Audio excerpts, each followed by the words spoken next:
नमस्कार दोस्तों, एक बार फिर से स्वागत है आप सभी का Manoj study centre YouTube channel पे।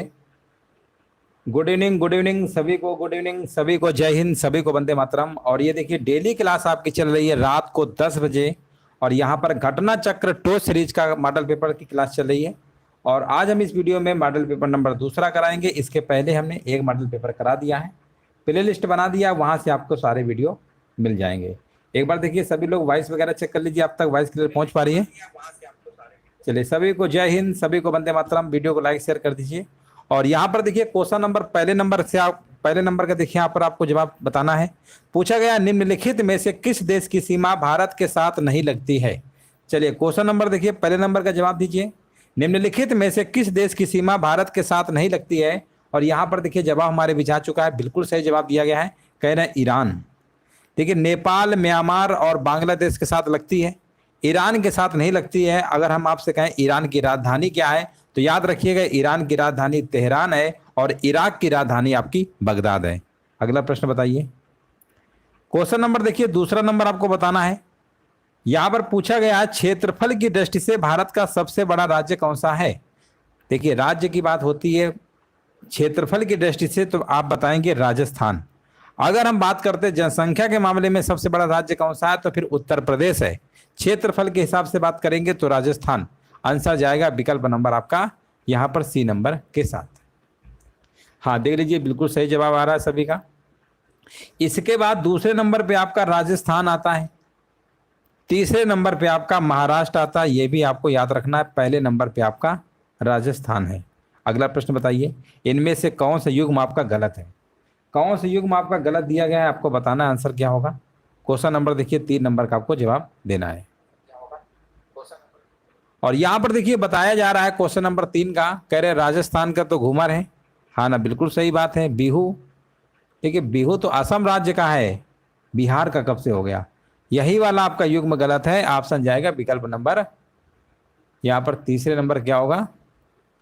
हाँ तीसरे नंबर का बी होगा, बिल्कुल सही जवाब दिया गया। अगला प्रश्न बताइए। क्वेश्चन नंबर देखिए 4 नंबर का जवाब देना है। पूछा गया निम्नलिखित में से कौन सा पुरस्कार साहित्यिक कार्य के लिए दिया जाता है। साहित्यिक कार्य की जब हम बात करते हैं तो यहाँ पर आंसर आपका होगा व्यास सम्मान। विकल्प नंबर जाएगा यहाँ पर सी नंबर के साथ। व्यास सम्मान भारतीय साहित्य के लिए दिया जाने वाला ज्ञानपीठ पुरस्कार के बाद दूसरा सबसे बड़ा पुरस्कार है। याद रखिएगा, ज्ञानपीठ पुरस्कार के बाद दूसरे नंबर पे आता है व्यास सम्मान। अगला प्रश्न बताइए। 5 नंबर देखिए आपको जवाब देना है। अंतर्राष्ट्रीय योग दिवस प्रतिवर्ष किस दिन मनाया जाता है। आसान प्रश्न है। 21 जून 2015 2015 के पहला मनाया गया था आपका योग दिवस, वहीं शुरुआत होती है। और ये हर साल आपका मनाया जाता है 21 जून को। 21 जून कहाँ लिखा हुआ है, ऑप्शन नंबर यहाँ पे दूसरा वाला है 21 जून, ठीक है ना। 21 जून को हर साल मनाते हैं, याद रखिएगा। और अगर हम बात करते हैं 2023 में इसकी थीम क्या थी, 2023 में अगर थीम की बात करते हैं तो याद रखिएगा इसकी थीम है, क्या मुख्य विषय है, वसुधैव कुटुंबकम के लिए योग। वसुधैव कुटुंबकम के लिए योग, याद रखिएगा। और 21 जून 2015 के पहला योग दिवस मनाया गया था। हर साल आपका 21 जून को अंतर्राष्ट्रीय योगा दिवस आपका मनाया जाता है, योग दिवस। अगला प्रश्न बताइए। क्वेश्चन नंबर देखिए 6 नंबर का जवाब देना है। यहाँ पर आंसर क्या होगा, लिखा हुआ है विश्व खाद्य कार्यक्रम WFP संयुक्त राष्ट्र की खाद्य सहायता शाखा है। इसका मुख्यालय कहाँ पर है। इसका मुख्यालय कहाँ पर है आपको बताना है, आंसर क्या होगा। और 6 नंबर का जवाब आ गया है, कह रहे हैं रोम। रोम इटली की राजधानी है रोम। आंसर आपका सही होगा, विकल्प नंबर आपका डी नंबर के साथ। अगला प्रश्न बताइए। यहां पर देखिए पूछा गया the man who made the elephant dance प्रसिद्ध उद्यमी किसकी आत्मकथा है। ये किसकी आत्मकथा है आपको बताना है।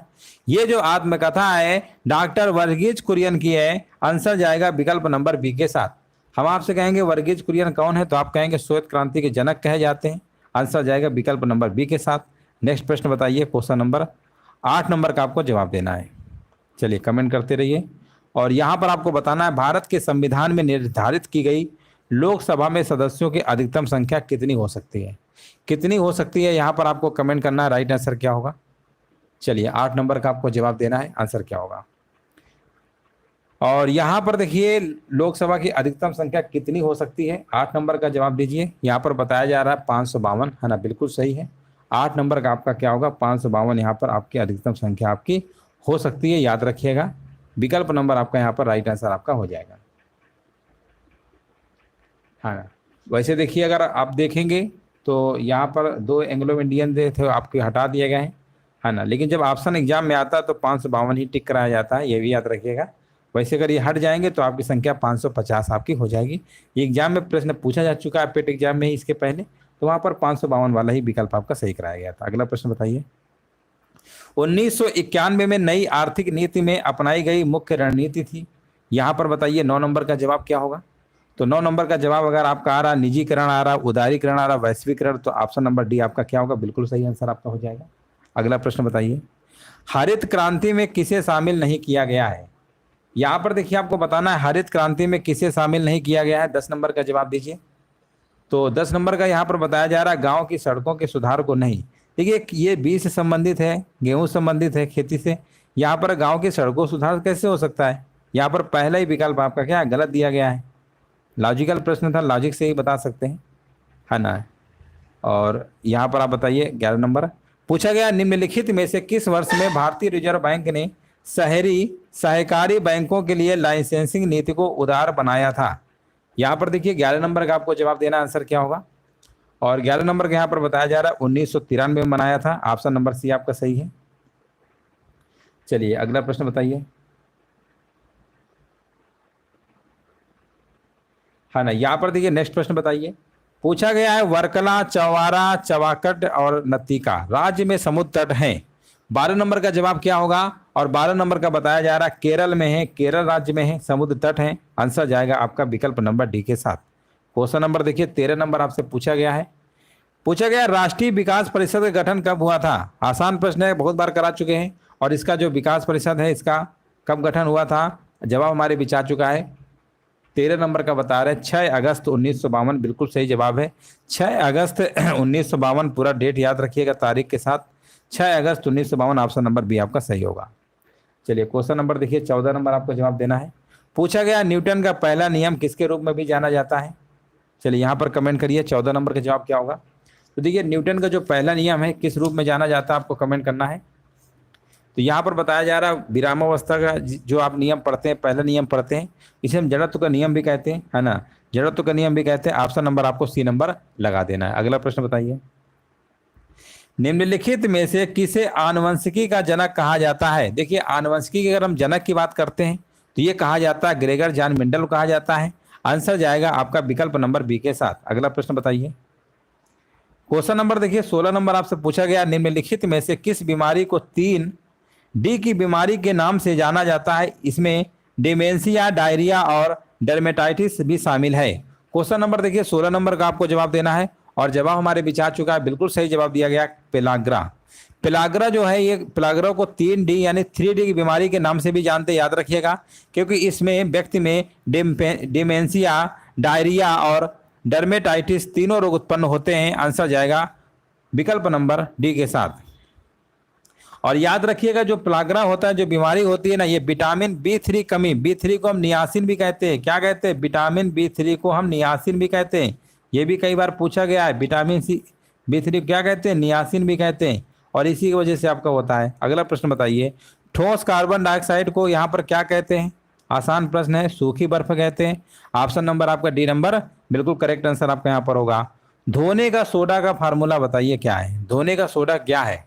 18 नंबर होगा आपका सोडियम कार्बोनेट होगा। इसका फार्मूला की बात करते हैं, Na2CO3 होता है, Na2CO3 होता है।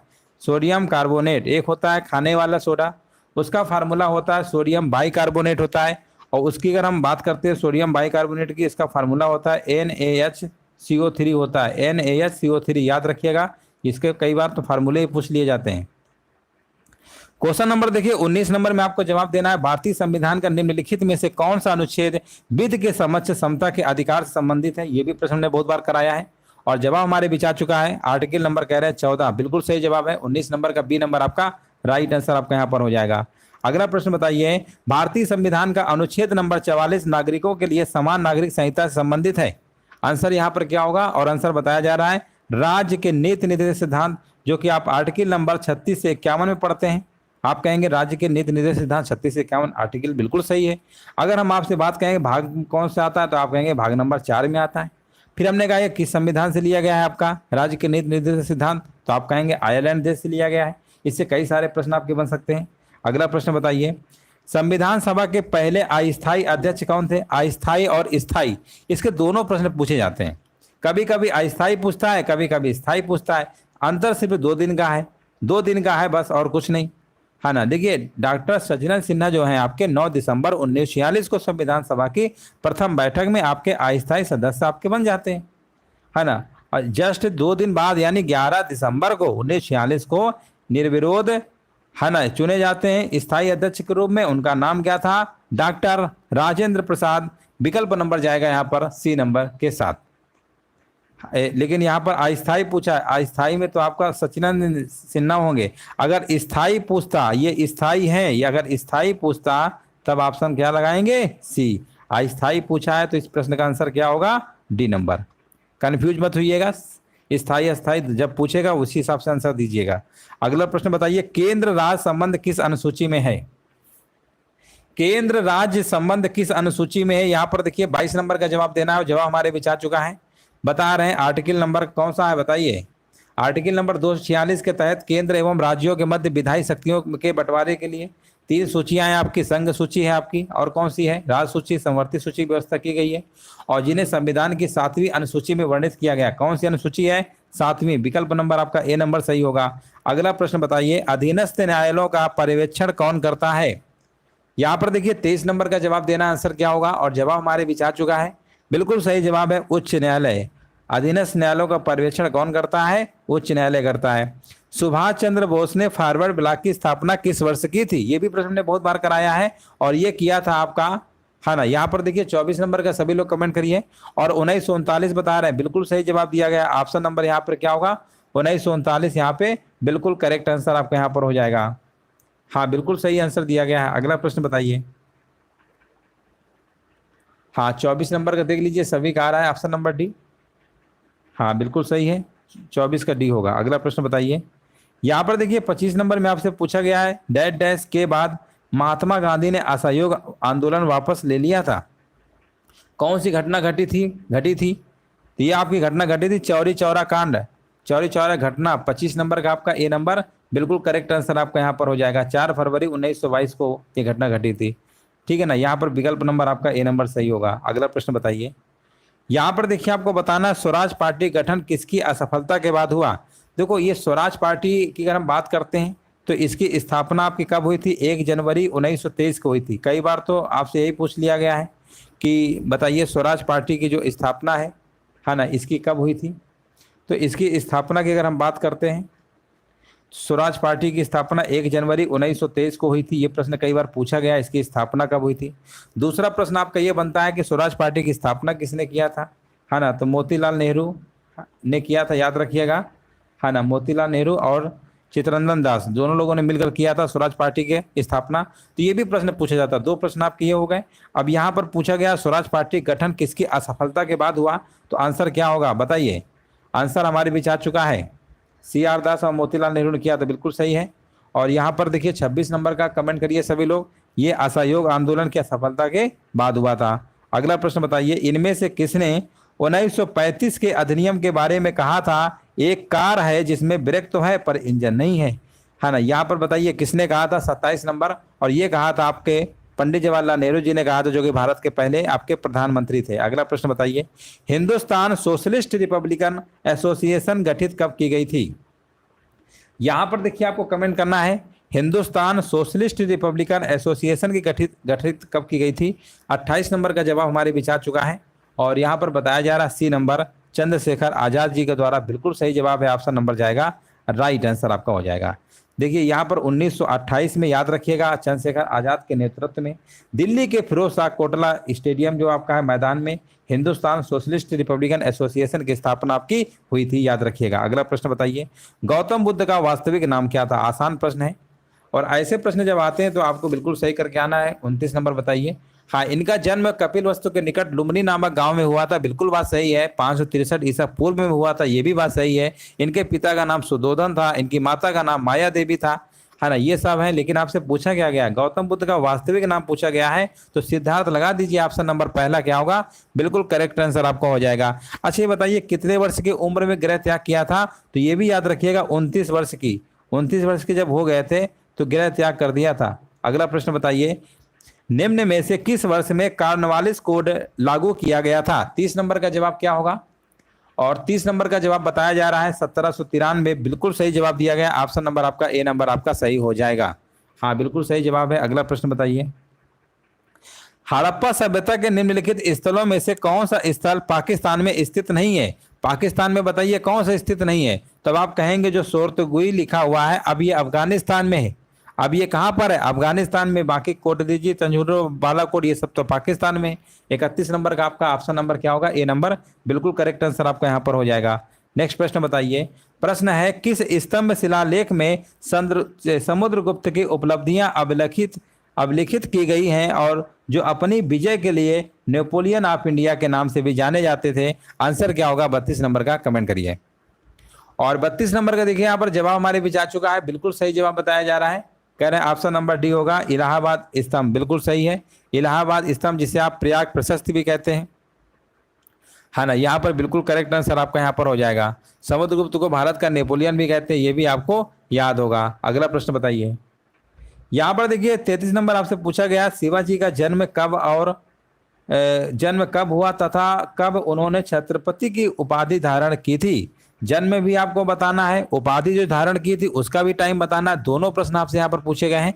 33 नंबर का आपको जवाब देना है।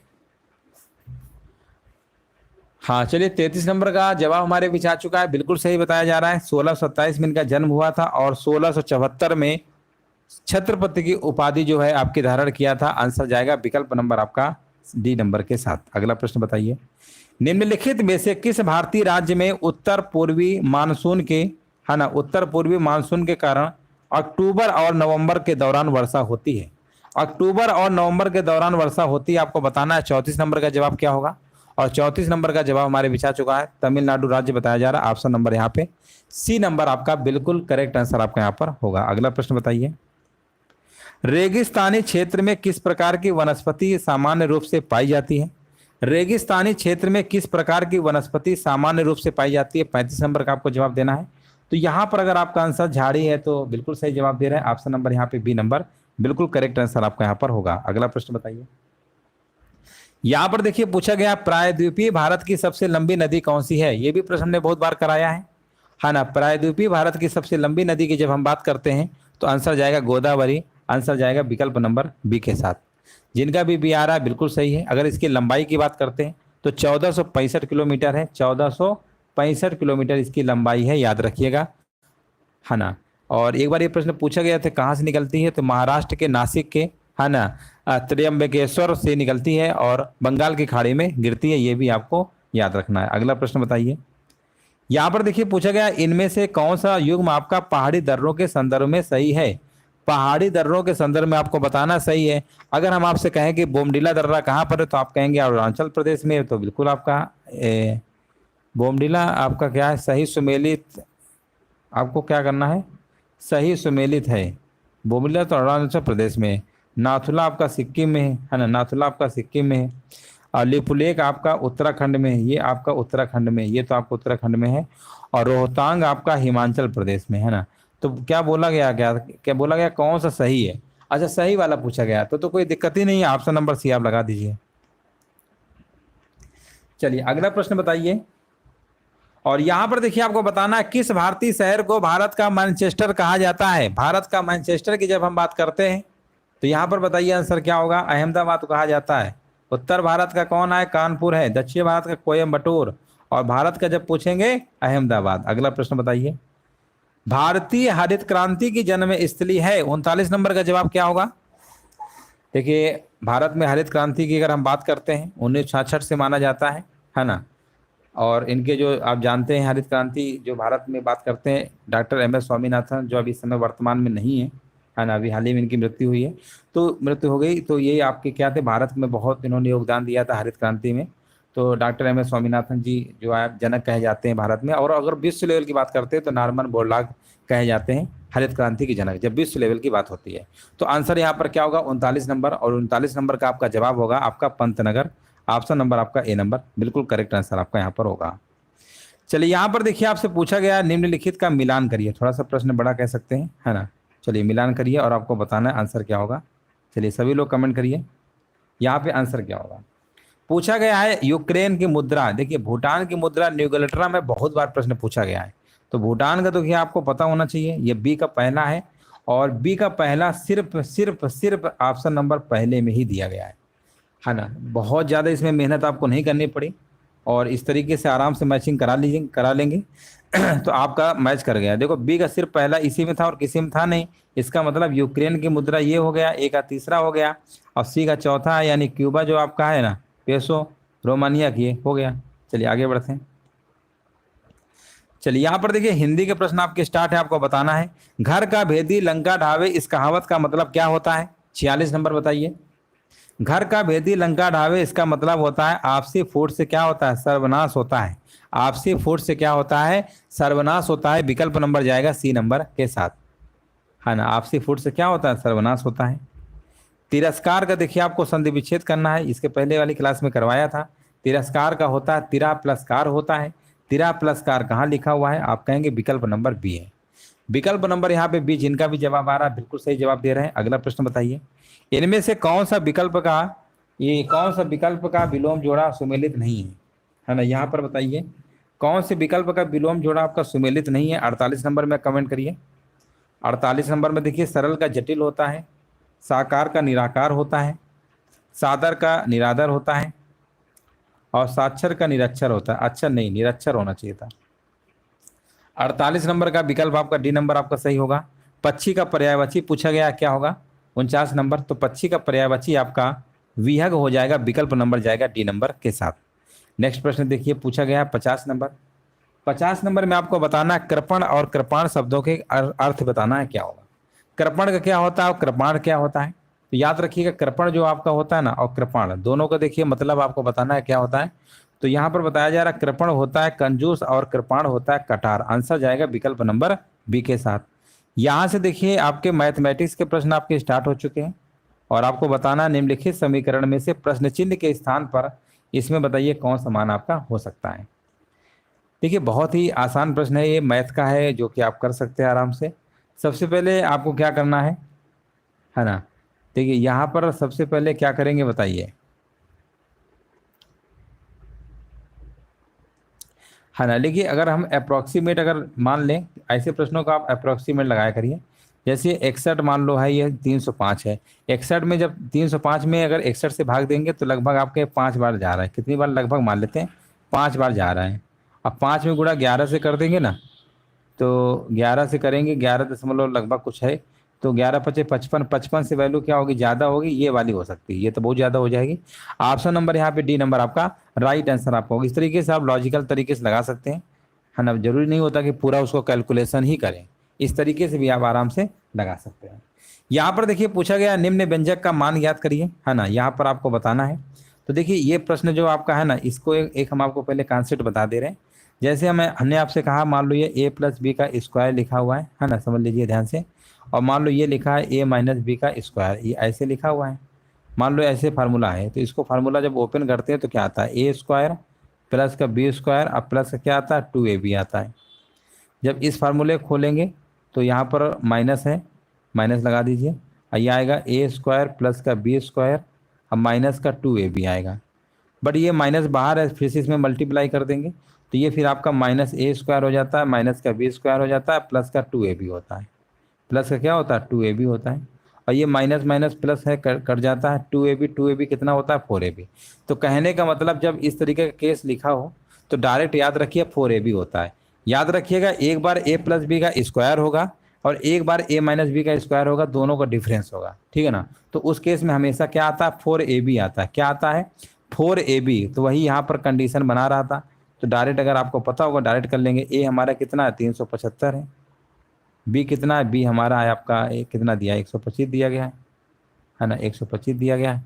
इस तरीके से आपको यहाँ पर करना था, कर सकते हैं आराम से, कोई इसमें दिक्कत नहीं होगी। अब इसके बाद देखिए यहाँ पर ए स्क्वायर माइनस बी स्क्वायर है, एक बार ब्रैकेट में प्लस में लिखेंगे, एक बार माइनस में, है ना। तो एक बार लिखेंगे 375 और यहाँ पर 125 प्लस कर देंगे, और दूसरे ब्रैकेट में लिखेंगे 375 माइनस 125। ये फार्मूला हमने पढ़ा होगा ए स्क्वायर प्लस बी स्क्वायर का, ए प्लस बी ए माइनस बी एक ब्रैकेट में होता है, ठीक है ना। अब इनको जोड़ेंगे 500 आएगा, इसको घटाएंगे तो यहाँ पर आएगा आपका 250, यानी ऊपर जो आपका है 4 इंटू कितना था, 375 था और 125 था, ठीक है ना, यही तो आपका था। और नीचे आपका कितना आएगा, 500 आएगा और 250 आएगा, 500 आएगा और 250 आएगा, ठीक है ना। 125 दूनी कितना होता है, 250 होता है ना, ये तो दो बार चला गया, 2 एकम 2, 2 दूनी 4, फिर इसको काटेंगे, यहाँ पर आएगा 250, यहाँ पर कितना आएगा, 250 आएगा।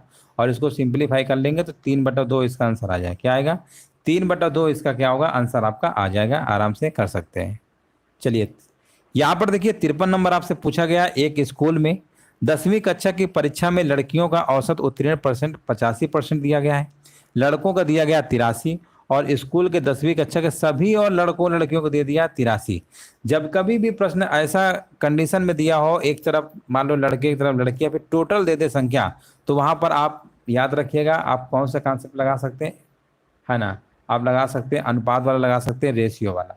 और रेशियो मेथड इतना आसान होता है कि आप उम्मीद नहीं कर सकते। एक तरफ आप लिखिए लड़कों को लिखिए, है ना, एक तरफ आप लिखिए लड़कों का, है ना, देखिए लड़कों को रख लेते हैं। तो एक तरफ लड़कों का कितना है, यहाँ पर 83% है, 83 लिख लीजिए, ये बॉयज है आपका। गर्ल्स का कितना है, गर्ल्स का आपका है, गर्ल्स का ये दिया था 85 दिया था, और बीच में आएगा जो ये दोनों में कॉमन था 83 दशमलव कितना था, 7 था।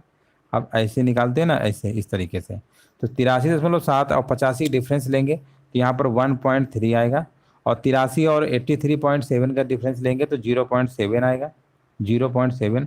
डेसिमल से डेसिमल रिमूव कर देंगे, यानी 13:7 आएगा, 13:7 आया है ना। अब पूछा क्या गया, लड़कियों की संख्या पूछी गई, तो लड़कियों की संख्या 7 है, टोटल कितना होगा, 13×7 20 होगा। परसेंटेज पूछा गया, 100 से गुणा कर देंगे, 20×5 100, 5×7 35, कितना आएगा, 35%। आंसर क्या होगा, ऑप्शन नंबर सी आपका बिल्कुल करेक्ट आंसर आपका यहाँ पर हो जाएगा। आसान प्रश्न था, इस तरीके से आप आराम से लगा सकते हैं। यहाँ पर देखिए पूछा गया 512, 620, 428, 580 का औसत क्या होगा। औसत निकालने का मतलब क्या होता है, संख्याओं कुल योग बटे संख्याओं कुल संख्या। इन सबको दोस्तों क्या करिए, जोड़ लीजिए, और कितनी संख्या है, 1 2 3 4, 4 से भाग कर दीजिएगा, जोड़ेंगे तो आपका 2140 आएगा, और जैसे ही आप 4 से भाग कर देंगे तो आंसर आपका आ जाएगा 535, है ना, 535 आंसर आएगा, सी नंबर। अगला प्रश्न बताइए, और यहाँ पर देखिए पूछा गया यदि x का 35% आपका 700 का 42.5% है तो x का मान क्या होगा। देखिए बहुत ही आसान प्रश्न है, यहाँ पर x का लिखा हुआ है कितना है, 35% है, बराबर दिया 700 का 42.5%, है ना। अब आप परसेंटेज से परसेंटेज दोनों हटा सकते हैं, कोई दिक्कत इसका है नहीं, कोई मतलब है नहीं। और इस दशमलव को हटा के आप एक जीरो यहाँ से कम भी कर सकते हैं, है ना, एक जीरो यहाँ से कम भी कर सकते हैं। और 35 से कम 35, 35 दूनी कितना होता है, 70 होता है।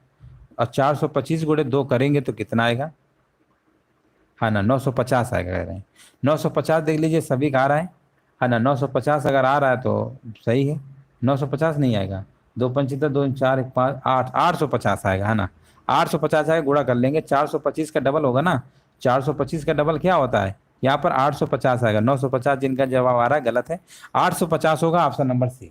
ऑप्शन नंबर सी बिल्कुल राइट आंसर आपका हो जाएगा। अगला प्रश्न बताइए, यहाँ से देखिए रीजनिंग के प्रश्न आपके स्टार्ट है। रंजना ने एक महिला से कहा कि मेरे पिता आपके पुत्र पीयूष के दादा हैं, पीयूष का रंजना से क्या संबंध होगा, है ना, बताइए इसका आंसर बताइए क्या होगा। रंजना ने, है ना, एक महिला से बोला, एक महिला से कहा कि मेरे पिता, मान लो रंजना ये है, और कहा मेरे पिता, यानी इनके जो पिता हैं, मेरे पिता आपके पुत्र, है ना, मेरे पिता आपके पुत्र पीयूष, आपके पुत्र पीयूष, है ना, आपके पुत्र पीयूष, औरत मान लो यहाँ कहीं है ना, यहाँ औरत होगी, औरत पुत्र। और रंजना ने औरत से कहा कि आपके जो पुत्र हैं, आपके पुत्र पीयूष के दादा, पीयूष के दादा कौन होंगे, इनके जो पिता होंगे, ये मान लो, ये इनके दादा हो गए, है ना, ये इनके दादा हो गए। तो बोला दादा है तो पीयूष का रंजना से क्या संबंध होगा, तो पीयूष का रंजना संबंध क्या होगा, 56 नंबर। यहाँ पर आपका भतीजा आ रहा है, क्या भतीजा हो जाएगा, ठीक है ना, भतीजा होगा 56 नंबर का आपका ए नंबर, बिल्कुल राइट आंसर आपका यहाँ पर हो जाएगा। लगा लीजिए, ऑप्शन नंबर ए आपका सही है। अगला प्रश्न बताइए 57 नंबर। 57 नंबर देखिए आपसे पूछा गया है 29 जून 2010 को सप्ताह का कौन सा दिन था। देखिए इसको हम कैसे लगाएंगे, इसको हम लगाने के लिए सबसे पहले हमने आपको कैलेंडर कोड एक बताया था, हाँ एक वीडियो हमारा पड़ा हुआ है, वहाँ से आप देख लीजिएगा 033614625035 ये हमने कोड बताया था। जनवरी, फरवरी, मार्च, अप्रैल, मई, जून। जून का कोड कितना आ रहा है यहाँ पर 4 आ रहा है। जनवरी, फरवरी, हाँ जून कोड कितना आ रहा है 4। तो देखिए 29 लिखिए पहले आप 29, फिर जून कोड लिखिए 4। लीप वर्ष कितने, यहाँ पर 4 से भाग देंगे 2 आएगा, और इसका क्या कहते हैं शताब्दी कोड लिखेंगे, इसका 6 होता है। कितना होता है 6 होता है, ठीक है ना। तो 29 हो गया, कोड लिखा हमने, और ये लास्ट का 10 भी लिखना पड़ता है। 7 से भाग कर देंगे, 7 चौको 28, 1 आएगा, और 6 4 10 2 12 है ना, 6 2 8 4 12 12 और 12 10 कितना 22, यानी 1 और आएगा। 7 तरीके 21, 1 1 2 2 आएगा। 2 शेष फल क्या होता है, 1 सोमवार 2 मंगलवार, 2 मंगलवार आएगा है ना। तो 57 नंबर के देख लीजिए सभी का जवाब आ रहा है मंगलवार। ऑप्शन नंबर यहाँ पर क्या होगा, बी नंबर आपका राइट आंसर आपका यहाँ पर हो जाएगा। अगला प्रश्न बताइए। और यहाँ पर देखिए पूछा गया असंगत आपको बताना है, असंगत अलग करिए है ना। यहाँ पर आपको देखना है सीरीज किस तरीके से बना रहा है और आपको असंगत बताना है। तो देखिए 2 की पावर अगर हम आपसे कहें 2 की पावर 3 कितना होता है, आप कहेंगे 8 होता है। फिर हमने कहा 5 की पावर 3 क्या होता है, 125 होता है। फिर हमने कहा 7 की पावर 3 कितना होता है, आप कहेंगे 343 होता है। फिर हमने कहा 11 की पावर 3 क्या होता है, आप कहेंगे 1331 होता है। फिर हमने कहा 13 की पावर 3 क्या होता है, आप कहेंगे 2197 होता है। बट यहाँ पर जो 24 लिखा हुआ है ना, ये कोई पैटर्न बना रहा है, नहीं बना रहा है। तो यही वाला आपका क्या है, असंगत है, बाकी सबके क्यूब लिखे हुए हैं। अगला प्रश्न बताइए। यहाँ आप देखिए कथन और निष्कर्ष का प्रश्न आपके सामने, जो कि बहुत ही आसान प्रश्न कह सकते हैं। लिखा हुआ है सभी मिठाई क्या है, आहार है। मान लेते हैं सभी के सभी मिठाइयाँ हैं, ये आहार हैं। सभी के सभी मिठाइयाँ क्या है, आहार है। सभी आहार क्या है, स्वास्थ्यकर हैं। सभी आहार क्या है, स्वास्थ्यकर हैं। सभी मिठाइयाँ स्वास्थ्यकर है, बिल्कुल सही है। अंदर से बाहर जा रहे हैं, सभी वाला सही होगा। कुछ स्वास्थ्यकर यानी बाहर से अंदर आ रहे हैं मिठाइयाँ, कुछ वाला केस बना रहा है, ये भी सही है। यानी यहाँ पर आपके दोनों के दोनों अनुसरण करते हैं। ऑप्शन नंबर आपका यहाँ पर क्या होगा, ए नंबर वाला यहाँ पर बिल्कुल करेक्ट आंसर आपका यहाँ पर हो जाएगा।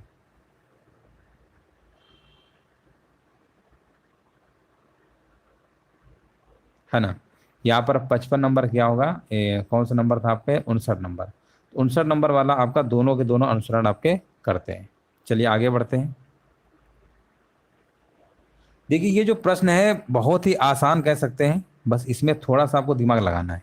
चलिए देखिए ये प्रश्न कोडिंग डिकोडिंग का है, और कैसे प्रश्न आपके बन जाते हैं इसको आप समझिए ध्यान से, और आपको लगाना आंसर क्या होगा। चलिए यहाँ पर कमेंट करिए सभी लोग क्या होगा।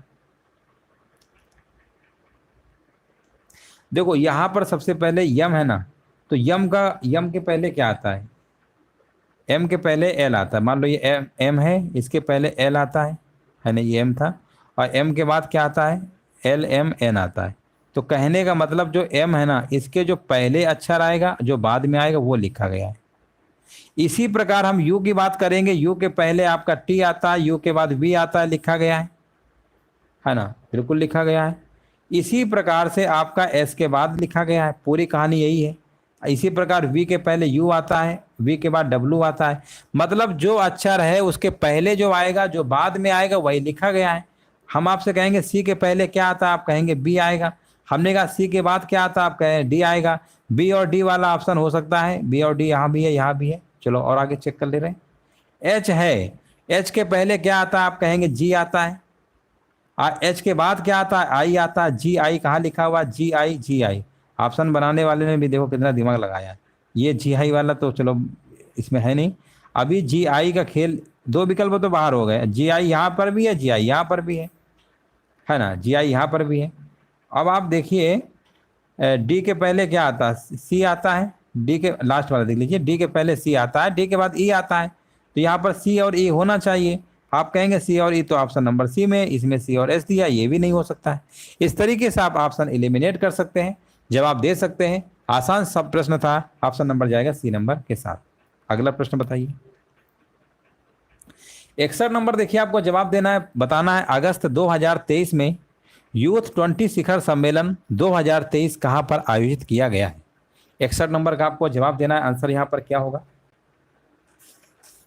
है ना। 61 नंबर का जवाब हमारे बीच आ चुका है, बताया जा रहा है बिल्कुल सही जवाब है। ऑप्शन नंबर कह रहे हैं बी, वाराणसी, जो कि बिल्कुल सही जवाब आपका हो जाएगा। उत्तर प्रदेश के वाराणसी में किया गया, है ना, 17 से 20 अगस्त में, बिल्कुल सही जवाब है। अगला प्रश्न बताइए, देश के पहले हाइड्रोजन ईंधन से जुड़े उद्योग की स्थापना कहां पर की जाएगी। देश के पहले हाइड्रोजन ईंधन से जुड़े उद्योग की स्थापना जो है ये messrs TCPL green energy solutions private limited के द्वारा झारखंड के जमशेदपुर में की जाएगी। आंसर जाएगा Jamshedpur, option number C number के साथ। अगला प्रश्न बताइए, अगस्त 2023 में किस राज्य में भारत का पहला कृषि डेटा एक्सचेंज और डेटा यहाँ पर प्रबंध को यहाँ पर लॉन्च किया गया है। 63 नंबर का जवाब क्या होगा, और जवाब हमारे बीच आ चुका है। 63 नंबर का बताया जा रहा है option number D, Telangana. Telangana यहाँ पे बिल्कुल करेक्ट आंसर है आपका। अगला प्रश्न बताइए, हाँ नमस्ते नमस्ते सभी को नमस्ते। अब देखिए जितने भी लोग लाइव हैं सभी लोग इस वीडियो को लाइक कर दीजिएगा, है ना, लाइक शेयर जरूर कर दिया करिए। चलिए 64 नंबर बताइए और सभी लोग कमेंट करिए। 15 अगस्त 2023 को प्रसिद्ध सामाजिक कार्यकर्ता और सुलभ इंटरनेशनल के संस्थापक डॉक्टर बिंदेश्वर पाठक का निधन हो गया। उन्हें किस वर्ष पद्म विभूषण से सम्मानित किया गया था। ये प्रश्न वेरी वेरी मोस्ट इंपॉर्टेंट है और ये सम्मानित किया गया था आपका 1991 में, 1991। इंपॉर्टेंट प्रश्न है, याद रखिएगा। अगला प्रश्न बताइए, यहां पर देखिए 65 नंबर आपको बताना है, जुलाई 2023 में कौन सा राज्य आधिकारिक तौर पर लंपी त्वचा रोग पॉजिटिव राज्य घोषित किया गया है। लंपी त्वचा रोग पॉजिटिव राज्य घोषित किया गया है। 65 नंबर आपका आंसर हो जाएगा नागालैंड, बिल्कुल सही जवाब है। ऑप्शन नंबर जाएगा बी के साथ। विश्व का सबसे बड़ा संग्रहालय कहां पर बनाया जाएगा, है ना, विश्व का सबसे बड़ा संग्रहालय कहां पर बनाया जाएगा, कमेंट करिए। 66 नंबर का बताया जा रहा है भारत की राजधानी नई दिल्ली।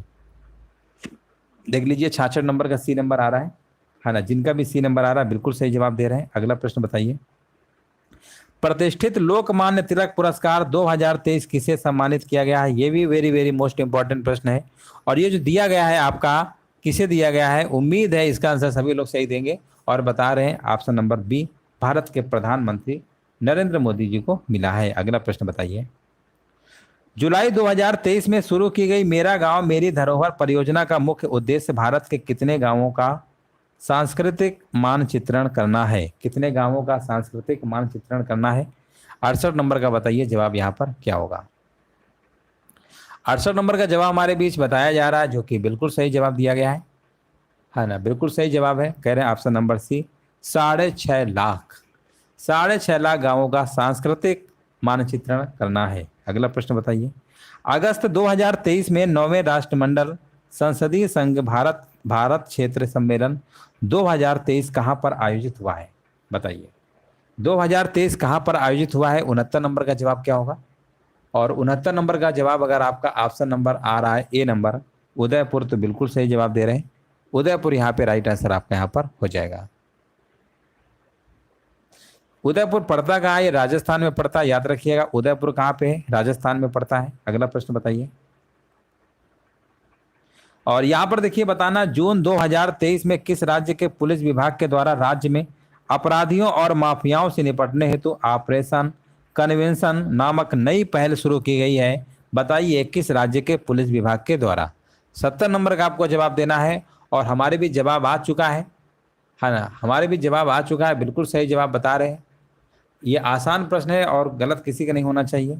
आप किस स्टेट में हैं, है ना, कौन सा एग्जाम देंगे सभी को पता है, वही इसका आंसर है उत्तर प्रदेश। उत्तर प्रदेश यहाँ पे क्या होगा, बिल्कुल सही जवाब होगा। ऑप्शन नंबर डी आपका राइट आंसर आपका यहाँ पर हो जाएगा। तो इस तरीके से दोस्तों जो आपके मॉडल पेपर नंबर दूसरा था कंप्लीट हो चुका है, घटना चक्र ठोस सीरीज का है। और ये क्लास का जो टाइमिंग है हमने बताया था कि रात को आपकी 10 बजे क्लास आपकी चल रही है।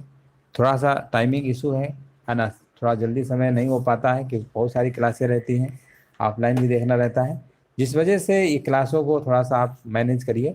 और आपके सारे मॉडल पेपर पढ़ाए जाएंगे और यहाँ पर जो DI का आपका टॉपिक छोड़ दिया गया है वो आपको अलग से कराया जाएगा। यहाँ पर सिर्फ 5 नंबर की जो मैथ आती है, 5 नंबर रीजनिंग आती है, बाकी सब कराया जा रहा है। हिंदी के ग्राफ को थोड़ा सा नहीं कराया जा रहा है, वो तो आप कर ही लेंगे। बाकी डीआई को हम आपको अलग से करवा देंगे, उसके वीडियो हम अलग से बना देंगे, परेशान मत होइए। 1 या 2 दिन में वो भी आपको क्लासें मिलना शुरू हो जाएगी। उम्मीद है सेशन अच्छा लगा होगा, और वीडियो को सभी लोग लाइक शेयर कर दीजिएगा। और यहाँ पर देखिए नाम ले लेते हैं हमारे भी, देखिए लाइव काफ़ी लोग आंसर दे रहे थे। कुलदीप कुमार भी आंसर हमारे भी दे रहे थे, अंबुज भाई पटेल, पूजा शर्मा, है ना। चलिए बहुत बहुत, और देखिए काफ़ी लोग लाइव में रहते हैं, लेकिन सभी लोग कमेंट किया करिए, है ना। 2 3 4 लोग करते हैं बस। ललिता यादव भी देखिए आंसर दे रही थी। तो सभी लोग कोशिश किया करिए, सनी द्विवेदी, है ना। तो सभी लोग आंसर दिया करिए, जितने भी संख्या में लोग रहते हैं। अब वीडियो को लाइक जरूर कर दिया करिए, लाइक करना भूल जाते हैं, इसलिए लाइक जरूर कर दिया करिए। चलिए अगली क्लास में मिलेंगे कल सुबह। सभी को जय हिंद, सभी को वंदे मातरम, गुड नाइट, नमस्ते नमस्ते, सभी को नमस्ते, सभी को जय हिंद, सभी को वंदे मातरम।